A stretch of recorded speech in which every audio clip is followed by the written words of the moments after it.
পুঁই শাক তরকারিটা হয়ে গেছে, একটা বড় বাটির মধ্যে ঢেলে নিলাম।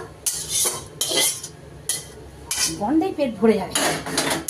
এই তরকারিটা এত সুন্দর গন্ধ বেরিয়েছে, মানে সেন্ট যে মশলা, খুব সুন্দর সেন্ট বাড়িয়েছে, দারুণ হেভি গন্ধ। লাগছে। পুঁই শাক তরকারি বলে কথা না। মাছের ডিম। তো বন্ধুরা, আজকের দুপুরবেলার মেনুতে কি রান্না হয়েছে তো আপনাদের একবার পরিচয় করে দেবো। আসুন কি কি। প্রথম পাতে যুক্তিফুল ভাজা,